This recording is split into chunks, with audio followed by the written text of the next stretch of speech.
할렐루야. 이렇게 카메라를 놓고만 설교를 하려고 하니까 마음이 좀 무겁기도 하는데요. 그러나 카메라의 두 편에서 화면을 통해서 지금 이 시간 함께 하실 우리 성도님들을 생각하며 말씀을 증거하려고 합니다.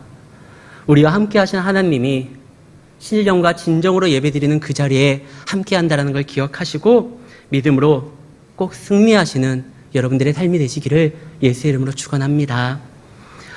오늘 본문은 지난주와 같습니다. 그러나 전하고자 하는 어떠한 부분이 좀 다르기 때문에 같은 본문으로 다시 한번 말씀을 증거하려고 합니다. 나무가 건강하다 할지라도 숲이 무너지면, 생태계가 파괴되면 나무에게도 영향을 받습니다. 숨쉬기가 곤란해지는 것이죠. 우리가 믿음을 잘 지키고 신앙으로 잘 이겨내려고 각 개인이, 성도들이, 그리고 교회가 몸부림친다 할지라도 전체적인 신앙 환경이, 목회 환경이 무너지게 되면 어려움을 당할 수밖에 없습니다. 그러나 그 어려움이 있다 할지라도 다시 새로운 생태계를 우리가 조성하고 주님으로 인하여 만들 때 예전보다 더 건강한 우리 신앙의 생태계가, 숲이 완성될 줄을 믿습니다. 그러기 위해서 우리 각자의 나무인 우리 자신들이 열심히 그곳에서 건강한 모습으로 신앙생활 잘 감당해 주시기를 바랍니다. 오늘 본문에 보면은 한 남자가 울면서 달리고 있습니다. 그의 이름은 아비아달입니다. 얼마 전까지만 해도, 불과 몇 시간 전까지만 해도 그는요, 대제사장의 아들이었어요. 하나님을 섬기는 그런 레위지파, 그 중에서도 제사장의 계열에 속해 있고요. 아버지가 아히멜렉인데 대제사장이고, 자기도 나중에 대제사장이 될 수 있는 차기 후보 중에 하나입니다. 형제들이 있었고 조카들도 있었고, 그러나 한날에 몰살을 당합니다. 아버지도 죽고요, 세마포를 입었었던 자기의 형제들도 다 죽고요, 뿐만 아니라 형수들과 조카들도, 젖먹는 아이들까지도 다 죽게 됩니다. 이 원인이 무엇이냐? 아버지가 다윗을 도왔다라는 거예요. 다윗에게 먹을 것을 줬고, 다윗을 위해서 칼을 줬고, 다윗을 이렇게 도망가는 데 있어서 협조했다라는 그 이유 때문에 자기의 모든 인생이 마치 부정당하는 것처럼 한순간에 사라지게 됩니다. 저 다윗만 도와주지 않았으면 그날 밤에 다윗이, 우리가 거하는 이 놉 땅에, 놉은요, 예루살렘 북쪽에 있는 제사장들이 거하는 작은 성읍입니다. 그날의 놉 땅에 다윗이 오지만 않았으면, 우리 아버지를 만나지만 않았으면, 우리 아버지가 돕지만 않았으면, 그러나 그 다윗이 우리 마을에 왔고 아버지를 만났고 아버지가 준 칼과 양식을 얻었고, 그것이 발각되어서 우리가 다 죽는 건데, 이 아버지 아들이 너무나 이 부분에 대해서 속이 상하고 생각할수록 분이 차오릅니다. 그러나 이 아비아달이요, 그 85명의 사람들이 죽었을 때 혼자만 빠져나와서 도망가는데, 어디로 도망가느냐? 다윗에게 갑니다. 다윗만 아니었으면 자기의 가족이 지금 기쁜 마음으로 서로 이야기를 나누고 함께하고 같이 했을 텐데, 저 다윗 때문에, 다윗을 도운 것 때문에. 근데 아비아달이요, 왜 다윗에게 갔을까요? 그는 이 절망의 원흉이 다윗이라고 생각하는 것이 아니에요. 다윗에게는 하나님의 뜻이 있어요. 비록 다윗을 도왔던 것 때문에 우리 가족이 몰살을 당했지만 그 원흉은 다윗이 아니라 이스라엘의 왕이라고 하면서 하나님의 나라를 엉망으로 만들고 다윗을 핍박하고 하나님의 이름으로써 세워졌음에도 불구하고 그렇게 살아가지 못했었던 저 사울이 잘못한 거지 다윗이 잘못한 게 아니에요. 실제로 자기 아버지 아히멜렉도 그렇게 생각을 했습니다. 사울이 칼을 들고 와가지고요, 너 다윗 도왔지? 사울이 지금 누구의 말을 그대로 답습을 하냐면 도액의 말을 그대로 말을 해요. 10절에 보면, 13절에 보면 사울이요, 도액의 말을 100% 인용합니다. 그의 말을 신뢰해요. 지금요, 사울이요, 도액은 에돔 사람입니다. 이스라엘의 철천지 원수입니다. 그가 아무리 감시자로 그 도액을 세웠다 할지라도 도액의 말에는 100% 신뢰를 하면서 제사장의 말은 들으려고 하질 않아요. 제사장이 말을 하죠. 아히멜렉이 말을 합니다. 다윗이 누굽니까? 당신의 사위요, 당신의 군대 장관이요, 경호원이요. 하나님의 뜻이 있는 사람 아닙니까? 신하 중에 다윗과 같은 사람이 어디 있다고 그럽니까? 제사장의 말은 근데 듣지를 않아요. 오히려 도액의 말은 그대로 인용을 합니다. 10절에서 말했었던 도액의 말 13절에 그대로 그냥 복사하듯이 이야기를 해요. 그의 말은 듣는 거죠. 제사장의 말에는 귀를 닫고, 그때 아히멜렉이요 당당하게 말을 합니다. 다윗이 누군데 왕이 그를 죽이려고 합니까? 그러면 안 됩니다. 아버지는요 자기가 다윗을 도왔던 거에 대해서 변명을 하거나 내가 속았습니다. 다윗이요 왕의 명령 따라왔다라고 했습니다. 속은 사람이 잘못입니까? 저는 왕을 100% 지지합니다. 변명하거나 목숨을 구걸하지 않았어요. 오히려 당당하게 제사장으로서 이 다윗에게는 하나님의 뜻이 있다는 것을 이야기하며 당신에게는 이 다윗과 같은 사람이 더 없다. 그가 가장 존귀한 자고 그와 함께하는 것이 당신의 왕위를 지킬 수 있는 유일한 방법이라고 이렇게 얘기를 하는데 그 말을 듣지 않아요. 그랬을 때 아히멜렉은 그냥 죽습니다. 지금요 사울은요 다윗이 너무나 싫어요. 그래서 말씀해 보면 다윗의 이름조차 거론하지를 않아요. 이 이새의 아들놈이 말씀해 보면 계속적으로 반복해서 사울은 다윗이라고 말을 하지 않고 이새의 아들놈이라고 말을 합니다. 7절 말씀입니다. 7절에 지금 사울이 이야기를 합니다. 사울이 곁에 선 신하들에게 이르되 너희 베냐민 사람들아 들으라. 이새의 아들이 다윗이라고 말을 하지 않아요. 도액이 거기에 대해서 동조를 합니다. 그때 에돔 사람 도액이 사울의 신하 중에 섰더니 대답하여 이르되 이새의 아들이, 그러나 14절에 보면 아히멜렉만큼은 이새의 아들이라는 말을 안 해요. 다윗이라는 이름이 있으니까요. 다윗이 누군데요? 지금 사울은요 다윗의 이름조차 거론하기가 싫어요. 다윗의 이름의 뜻이 무엇인지 아십니까? 하나님께 사랑받는 자라는 뜻이에요. 하나님께 사랑받는 자라는 이 이름에 감추어진, 주어진 하나님의 약속이 있고 뜻이 있고 계획이 있고 하나님 나라의 유업이 있습니다. 실제로요 마태복음 3장 17절에 보면, 그리고 마태복음 17장 5절에 보면 하나님께서 예수님에 대해서 많은 사람 앞에 소개하는 장면이 나옵니다.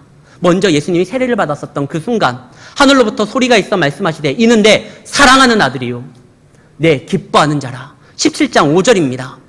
말할 때 호련히 빛난 구름이 그들을 덮으며 구름 속에서 소리가 나서 이르되 이는 내 사랑하는 아들이요 내 기뻐하는 자니.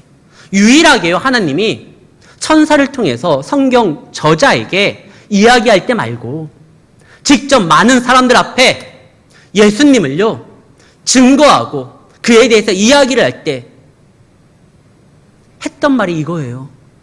이는 내 사랑하는 아들이요 사랑하는 자요 기뻐하는 자다.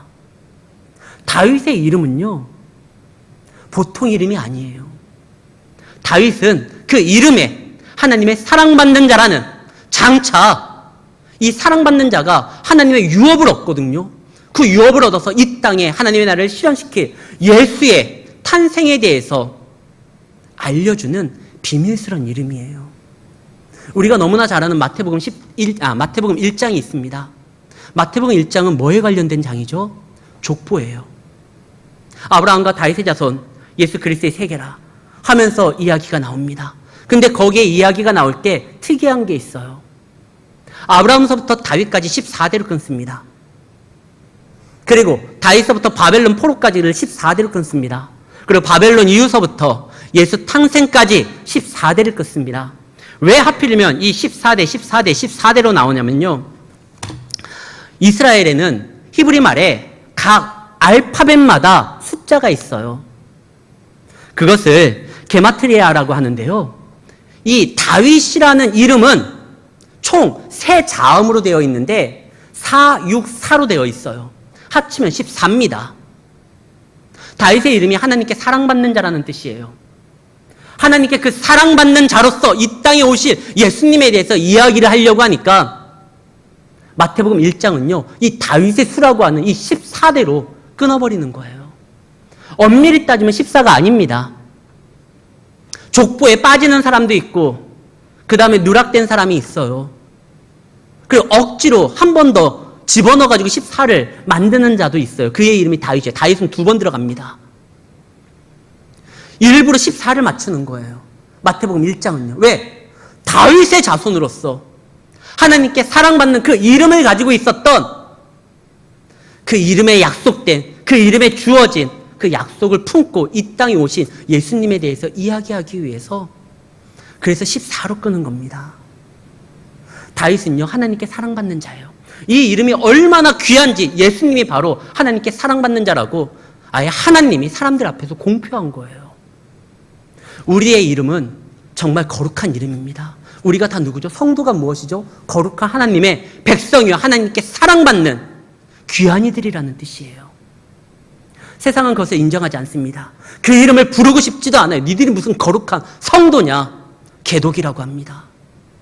비아냥거리는 말로써 예수쟁이라고 합니다.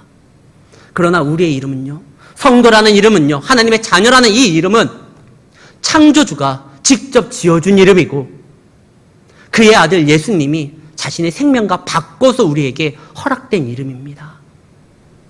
이 이름을 부끄러워하면 안 돼요. 이세 아들놈이 라고 말을 하지만 아히멜렉은 지금 뭐라고 하죠? 다윗이 누굽니까? 그 이름을 부끄러워하지 않아요. 그 이름을 거론하는 거에 대해서 주저하지를 않아요. 성경에 보면 사도행전 7장이 바로 그 유명한 스데반의 설교 내용이 나옵니다.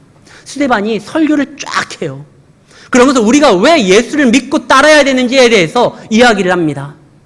그리고 스데반이 그 말씀을 정리하고 마치려고 했었을 때 그 이야기, 우리가 바로 하나님의 말씀을 전하는 하나님께 사랑받는 자요 성도라는 이야기를 할 때 그 말을 들었었던 백성들의 반응은 사도행전 7장 57절입니다. 그들이 큰 소리를 지르며 귀를 막고 일제히 그에게 달려들어. 그들은 안 들으려고 그래요. 예수님 때도 마찬가지입니다. 예수님 마태복음 26장 65절에서 67절까지 말씀입니다. 한번 띄워주세요. 이에 대제사장이 자기 옷을 찢으며 예수님께서요, 자기가 하나님의 아들이고 그의 상속자라는 것을 이야기할 때 자신이 구원받을 백성들을 위하여 대속제물로 죽어야 된다는 이야기를 할 때 대제사장들의 반응이 이겁니다. 자기 옷을 찢으며 그가 신성모독이라는 말을 하며 이제 더 이상 증인이 뭘 필요하느냐. 66절. 너희 생각은 어떠하냐. 대답하여 이르되 그는 사형에 해당하리라. 67절. 이에 예수의 얼굴에 침을 뱉고 주먹으로 치고 어떤 사람은 손바닥으로 때리며. 예수님께서 복음을 증거합니다. 예수님께서 하나님의 뜻을 전합니다. 이때 세상의 반응이 뭐죠? 옷을 찢고 붕괴하면서 예수님께 침을 뱉고 모욕하고 때리는 거예요. 스데반에게 귀를 막고 소리를 지르며 그에게 달려들어 돌을 던져 그를 죽게 만드는 겁니다. 그러나 포기할 수 없는 이름이에요. 우리는 하나님 안에서 말씀을 들었습니다. 이름을 받았습니다. 이것을 감출 수가 없어요. 왜? 이 이름에 능력이 있기 때문에 그래요. 물론 지금 기독교가 폭발적인 부흥의 발전을 이루었다가 잠시 정체되고 지금은 조롱의 대상이 됩니다. 많은 사람들이, 목회자들이, 성도들이 서 있어야 될 자리에 서지를 않았어요. 시편에서 뭐라고 합니까? 복 있는 사람은 의인은 악인의 꾀에 쫓지 아니하고 오직 여호와의 말씀 가운데 쓰는 거예요. 말씀 가운데 쓰는 자들이 복 있는 건데 다른 쪽에 쓰는 거예요. 목회자는 정치를 하면 안 돼요. 예수님 당시에 예수님이 활동하셨던 그 순간에 정치적인 혼란이요, 오늘보다 더했어요. 그때는 로마가 이미 이스라엘을 먹었고요. 지도자라고 하는 유대 사람들은 사분오열돼서 각자의 이익을 쫓아서 움직였고요. 그때 예수님이 정치에 대해서 그 가룟 유다와 함께, 가룟 유다의 열심당원이잖아요. 그와 함께 정치 일선에 뛰어들지 않았어요. 예수님의 관심은 오직 하나님의 나라와 영혼 구원이었습니다. 이웃사랑, 진정한 이웃사랑은요, 병 고치는 것이 아니라 그들을 구원함으로 이르게 하는 거예요. 몸은 건강해서 지옥 가면 뭐합니까? 예수님께서 그래서 병을 치료할 때 항상 하나님의 뜻과 하나님의 나라와 구원에 관련돼서 연결시켜가지고 병을 치료했어요.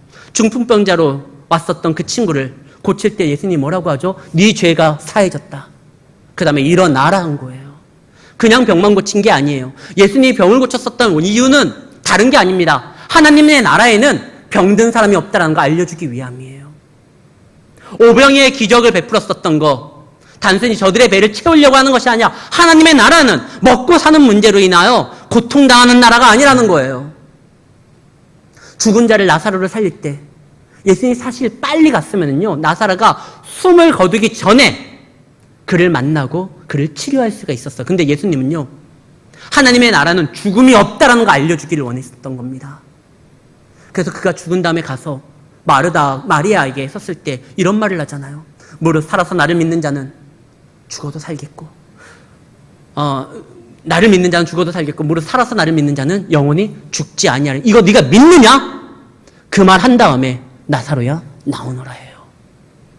예수님께서는 병을 치료하거나 죽은 자를 살리거나 어떠한 부족함을 채워달라고 예수님 앞에 나온 사람들에게 단순히 저들에게 봉사활동한 게 아니에요. 하나님의 나라와 연관시켜서. 왜냐하면 예수님의 관심은 온통 하나님의 나라, 하나님의 뜻, 영혼 구원이에요. 목회자들은요, 교회는요, 이 일에 앞장서는 겁니다. 이웃을 사랑을 해도 저들에게 섬기는 모습을 보여준다 할지라도 주님의 마음으로, 주님의 사랑으로 이 일을 감당하는 거예요. 그냥 봉사하면 그건 사회 봉사활동 단체일 뿐이지. 교회는요, 항상 주님의 이름으로 축복하는 거고, 주님의 이름으로 사랑을 전하는 거고, 주님의 이름으로 저들을 섬기는 거예요. 그것이 빠진 상태에서 움직이면 안 되고, 또한 믿는 사람들이 행동을 하는 데 있어서 적어도 목회자는요, 말씀의 전문가가 돼야 되죠. 정치의 전문가거나 어떤 사회의 전문가가 되는 게 아니에요. 그건 다른 은사를 가진 믿는 성도들이 거기에서 잘 감당할 수 있도록 그를 기도하고 후원하고 이끌어줘야 되는데, 이게 문제가 됐어요. 어떤 목회자의, 어떤 성도들의 범죄와 일탈행위 때문에 교회가 무너져도요, 여전히 우리가 붙들어야 될 것이 하나님인 것을 기억하셔야 됩니다. 아비아달이 그걸 한 거예요. 지금 자기의 어떠한 괴로움의 원흉은 다윗이 아니라 하나님께 기름 부음 받았지만 제사장의 말은 듣지 아니하고 원수 도에게 말만 듣고 판단해서 세마포 입은 사람들을 다 죽였었던 저 사울이 문제고, 저 사울이 저렇게 흉폭하게 행동하는데 누구 하나 말리지 아니하고 거기에 동조하는 그의 신하들이 문제고, 다윗이 문제라고 생각을 하지 않습니다. 그러니까 그가 다윗에게 가는 거예요. 다윗이 그를 맞이합니다. 그러면서 다윗이 이런 말을 해요. 오늘 우리 요절 말씀 마지막에 보면 두려워하지 말고 내게 있으라. 내 생명을 찾는 자가 내 생명도 찾나니 내가 나와 함께 있으면 안전하리라. 불과 얼마 전까지만 해도 다윗은요, 자기 생명을 구걸하기 위해서 적에게 몸을 의탁한 사람이에요. 어떻게든지 한번 살아보려고 속이면서 이리저리 헤매면서 움직였던 사람이 다윗이에요. 그러나 그 다윗이 이제 깨닫기 시작합니다. 22장 5절 선지자 갓의 말을 듣고 그가 결단하기 시작하며 이스라엘에 들어갑니다. 비록 적의 입을 통해서 들었던 말이지만 너는 하나님의 구원을 베푸는 자, 너는 이스라엘의 왕, 네가 죽인 자는 천천히요 만만, 그 구원의 역사를 이루었었던 그 이야기를 마음에 품고 다윗이 행동하기 시작합니다. 이제 다윗이요, 더 이상 목숨을 구걸하기 위해서 움직이질 않아요. 피난처와 요새를 찾아 헤맸었던 다윗이 이제는요, 자기에게 오는 모든 자들, 환난당한 자, 핍박받은 자, 빚진 자들, 그리고 가족을 잃고 세마포를 들고 에봇을 들고 자기를 찾아왔었던 이 아비아달, 그를 품으면서 이런 말을 합니다. 이제 네가 안전하리라. 요새를 찾았었던 다윗이 이제는요, 누군가에게 피난처가 되는 산성이 되고 요새가 됩니다. 우리는요, 하나님의 말씀 안에 거하는 성도로서 하나님이 주신 약속한 모든 유업을 우리의 삶 가운데 누리도록 허락된 유일한, 이 땅에서 허락된 유일한 하나님의 자녀요 백성들입니다. 이것을 등지고 다른 곳에서 헤매는 것이 우리의 답이 아니에요. 아비의 아들 딴 데 가지 않았어요. 저 다윗만 없었으면, 그때 아버지가 왜 다윗에게 떡을 줬을까? 그거에 대해서 아비의 아들은요 부끄럽게 생각하지 않고 오히려 그 떡을 준 사람은 아버지가 아니라 아들일 가능성이 더 높아요. 사무엘상에서 보면은 분명히 그날 21장에 보면 다윗과 아히멜렉의 만남에 대해서 얘기가 나옵니다. 꼭 그 현장에 둘만 있었던 것처럼 보여요. 그러나 실제로는 그러지 않아요. 마가복음 2장 26절 말씀입니다. 예수님이 그날의 사건에 대해서 이렇게 이야기를 해요. 그가 아비의 아들 대제사장 때에 하나님의 전에 들어가서 제사장 외에는 먹어서는 안 되는 질선병을 먹고 함께한 자들에게도 주지 아니하였느냐? 지금 예수님이 성경 박사잖아요. 그 자신이 하나님의 말씀이니까요. 착각을 한 걸까요? 아니면 이 성경 저자였었던 마태가 아히멜렉을 아비아달로 잘못 적은 걸까요? 아니에요. 그날에 제사장, 대제사장이었었던 아히멜렉이 있었지만 그 아히멜렉 대제사장을 수종드는 보조제사장으로서 아비아달도 그 자리에 있었고, 떡을 줬었던 건 아버지가 나 이 떡밖에 없다. 다윗아, 네가 성결하면 이것을 주겠다. 그럼요, 내가 성결한데요. 아들아, 다윗에게 떡 줘라. 아비아달이 그 현장에 있었어요. 그때 대제사장은 아히멜렉입니다. 그러나 예수님은요, 그때를 같은 시기로 보고 이제 다윗을 찾아서 세마포를 들고 그에게 나아갔었던, 교회의 공동체를 새롭게 이루었었던 그를요 대제사장으로서 인정해줘요. 원래 아버지가 대제사장이고 그가 죽으면은요 그의 아들이 또 대제사장으로서 그 수행을 감당하는 경우가 많습니다. 지금 아히멜렉과 세마포를 입은 85명이 다 죽어버렸어요. 아무도 남지를 않습니다. 지금 아비멜렉은 도망자예요. 사랑받는 제사장의 아들이었다가 이제 한순간 현상수배가 걸려있는 도망자가 됩니다. 그러나 그는 제대로 된 선택을 했어요. 에봇을 가지고 다윗에게 찾아갑니다. 그때 예수님이 인정해 주는 거예요. 훗날 마태복음에서, 신약시대에서, 그리고 온 우주의 왕이신 예수님이 뭐라고 합니까? 그가 대제사장 때라고 말을 합니다. 사랑하는 성도 여러분, 우리가 당하는 환난과 핍박이 혹시 나의 어떠한 개인적 일탈과 잘못으로 인하여 나타나는 것이라면 회개하고 돌이켜야 됩니다. 그러나 우리가 신앙을 지키고 믿음을 지키는 것 때문에, 다윗을 도왔던 것 때문에, 하나님께 사랑받는 자, 그 이름을 지키기 위해서 행동한 것 때문에 나타나는 것이라고 하면 그 문제가 사라지는 건 아니에요. 그러나 그 문제를 감당할 수 있는 여호와의 능력이, 힘이 그와 함께한다는 것입니다. 다윗이 그것을 경험하잖아요. 비록 그는 도망자였지만 그가 말씀을 품고 결단하고 의지하고 그에게 모이는 모든 사람들과 함께 교회를 세우고 목회를 시작했을 때 그를 찾아왔었던 아비아달에게 이렇게 외쳐요. 나와 함께 거하면 안전하리라. 그의 적들이 사라졌나요? 여전히 그의 생명을 노리는 사울은 이스라엘의 왕입니다. 다윗과 함께하는 자들은 군대라고 말하기조차 부끄러운 도망자들이에요. 환난당한 자들이에요. 세상에서 무엇인가 기업이나 유업을 주장할 수 없는 빚진 자들이에요. 그러나 다윗은 말합니다. 여기에 하나님의 뜻이 있으니, 그가 나와 함께 있으니 아비아달아 잘 왔다. 나와 함께 있으면 너가 안전하리라. 문제가 사라지진 않았습니다. 그러나 그 문제로 인하여 넘어지지 아니하도록 하나님께서 그에게 힘을 줬고 능력을 준 거예요. 그래서 지금 이 다윗이요 아비아달에게 선포할 수가 있는 거예요. 이러한 선포 우리도 해야 됩니다. 하나님이 나와 함께 하니까. 그동안 우리가 세상에 너무나, 세상이 주는 그 달콤한 유혹들이 있잖아요.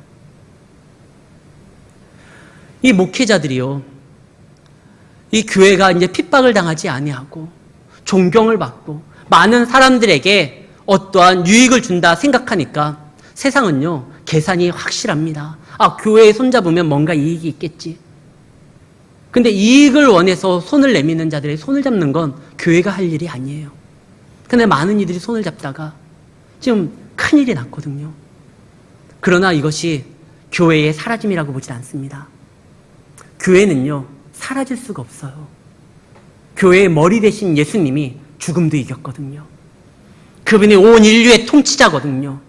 그분이 더 이상 죽지 않는 한, 영광된 몸으로서 교회의 머리로서 살아계시는 한, 교회는요, 어려움이 있다 할지라도 무너지질 않아요. 지금 코로나보다 더 심각한 유럽의 흑사병이 일어났을 때도 교회는 무너지지 않았어요. 한국만 봐도 일제시대 때 교회를 핍박했던 그들이 있었지만 그때도 교회가 무너지지 않았어요. 6.25 당신 때 공산국가 사람들이 교회를 핍박하고 무너뜨리려고 했을 때 그때도 사라지지 않았어요. 어려움이 있습니다. 근데 이 어려움을 어떻게 우리가 맞이하고 준비하고 거기에서 어떤 자세로 임하느냐에 따라서 이 어려움은요, 어려움이 아니라 하나님 안에서 훈련의 기간이 되어서 원래 훈련받으면 더 몸이 건강해지게 됩니다. 아까 우리 장로님 기도처럼 이 어려운 때를 이겨나서 더 건강하고 더 많은 일을 감당할 수 있는 교회로 한층 더 업그레이드될 수 있는 기회가 될 수가 있다는 것입니다. 하나님께서 말씀을 붙들기를 원하는 거예요. 그때 하나님께서 어떤 놀라운 역사를 보여주느냐. 우리가 지난주에 보면 사울이요, 다윗을 죽이려고 결단하고 손에 단창을 들고 신하들을 꾸짖었을 때 어디 밑에서 했죠? 에셀나무 밑에서 합니다. 근데 하나님이요, 사무엘상 31장 13절에 보면 그 에셀나무에 누구의 시신이 묻히냐? 사울의 시신이 묻혀요. 그의 뼈를 가져다가 아베스 에셀나무 아래에 장사하고 7일 동안 금식하였더라. 여기에서 말하는 그의 뼈가 사울입니다. 사울은요, 하나님의 사랑받는 자를 죽이기로 이 나무 밑에서 결단을 했지만 오히려 그가 그곳에서 시체가 묻히게 되는 상황이 되죠. 프랑스의 무신론 계몽주의 학자 볼테르가 이런 말을 합니다. 모든 사람들이 이성이 깨어지고 계몽으로 인하여 그들이 더 이상 보이지 않는 신에 의존하는 것이 아니라 정상적인 생각을 하게 될 때는 이제 더 이상 교회는 사라질 것이고 장담컨대 100년 안에 성경은 없어질 것이라고 말을 했어요. 그러나 그가 죽고 20년 후에요, 그의 집이 제네바 성소공회가 그 집에 성경을 찍어내는 출판소가 되게 합니다. 그래서 외국어 번역 성경 파리 본부가 바로 볼테르의 집이 돼요. 그는 말을 했어요. 성경은 앞으로 100년 안에 사라질 것이다. 왜? 지금 사람들이 제대로 계몽되지 못하고 그 비이성적인 종교적인 얘기로에 이성이 잠식되어가지고 몰라서 성경을 끼고 이것이 진리인 줄 알고 있지만 사람들이 다 이렇게 바른 생각만 하게 되면 하나님이 없다라는 사실이 증명될 것이고 성경은 사라질 것이다. 이게 하나님의 유머예요. 오히려 하나님이 거기에서 성경을 찍어내는 출판소가 되게 합니다. 에셀나무 아래에서 하나님이 사랑받는 자를 죽이려고 결단했었을 때 오히려 그의 시신이 그곳에 묻히는 결과가 됩니다. 하나님은요, 다 들으셔요. 우리의 일거수일투족을. 지금 아까 아비아달이 85명이 죽었을 때요, 성인만 죽은 것이 아니에요. 젖 먹는 아이까지도 죽었어요. 이사야서 49장에 보면 15절입니다. 여인이 어찌 그 젖 먹는 자식을 잊겠으며 그 태에서 난 아들을 궁일히 여기지 않겠느냐. 그들이 혹시 잊을지라도 나는 너를 잊지 아니할 것이라. 어미는 젖 먹는 자녀를 잃을 수가 없습니다. 이 아이를 버리고 갈 수가 없어요. 혹시 잊는다 할지라도 나는 잊지 않을 것이다. 그날에 신앙으로서 목숨을 구걸하지 아니하고 당당하게 다윗의 이름을 부끄러워하지 아니하고 선포했었던 그 아히멜렉, 그 가문에 떨어진 그 비극, 다른 사람이 잊는다 할지라도 하나님이 잊지 않아요. 다 기억하십니다. 그리고 그날에 신앙의 결단을 하고 움직였었던 거, 성도의 죽음이요, 그의 인생의 끝이라고 하면 이것처럼 비참할 게 없어요. 그러나 성도의 죽음은 끝이 아닙니다. 영원한 그의 나라에 나아가는 한 관문일 뿐이에요.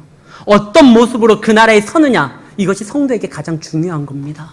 하나님이 다 기억했고 그의 아들을 대제사장으로서 세움으로 인해서 그의 가문이 사라지지 않게 했어요. 비록 세상 권력에서는 이제 사울의 옆에서 밀려남으로 인하여 이 아비아들은 역사에서 사라지는 것 같아 보였지만 예수님이 기억했을 뿐만 아니라 훗날요, 사무엘하 20장에 보면 사독과 함께 그 다윗의 그 내각에 아비아달이 들어갑니다. 서기관이 되고 사독과 아비아달은 제사장이 되고, 하나님은요, 당신의 이름을 위하여 나아가는 자들, 그로 인하여 어려움을 당는 자들, 그것을 외면할 정도로 모진 분이 아니에요. 당신의 아들이 있는 곳에 그분의 마음도 있습니다. 당신이 사랑하는 이에게 그의 전부를 던질 수 있는 분이 우리 아버지입니다. 다윗, 하나님께 사랑받는 자, 성도, 하나님께 사랑받는 자, 예수 그리스도, 이는 내 사랑하는 이요, 내 기뻐하는 자. 예수님은 당신의 이름을 누구에게 줬냐? 교회에다 줬고 성도에게 줬습니다. 우리가 그분의 나라를 유업으로 받은 자들이에요. 이 이름을 부끄러워하지 않기를 바랍니다. 제가 가장 마음이 아픈 건 그거예요. 우리 교육자들한테도 얘기를 했는데, 우리 성도들이 이 모진 어려운 신앙을 지키는 데 있어서 우리 교사 선생님들, 우리 성도님들 아마 학교 가면 교무실에서 선생님들이 이야기를 할 때 교회에 대한 안 좋은 얘기 많이 할 거예요. 은행권에 있는 분도, 직장에 있는 분도, 아니 장사하시는 분들도, 어디 모임에 나가도요, 연일 그 얘기를 들을 거예요. 그것을 혼자 믿음으로 삭히며 이겨내고 감당해야 될 성도를 생각하면 너무 마음이 아파요. 다른 거 말고 그게 제일 마음이 아파요. 그들과 함께 옆에 있어주지 못하고, 지금 이 상황 때문에 그들의 눈물을 닦아주지 못하고, 그들에게 다가가지 못하고, 그들을 품어주지 못하는 것 때문에 아프지만, 여러분들의 그 눈물을, 여러분들의 그 아픔을 다 듣고 다 기억하시는 하나님이 그 현장에서 같이 하고 계시다라는 걸 기억하시고요. 그렇기 때문에 더 주님이 필요합니다. 그분 이름 안에 있는 그 비밀을 붙잡고 그분의 이름으로 승리하는 우리 성도님들이 되시기를 다시 한번 예수의 이름으로 축원합니다.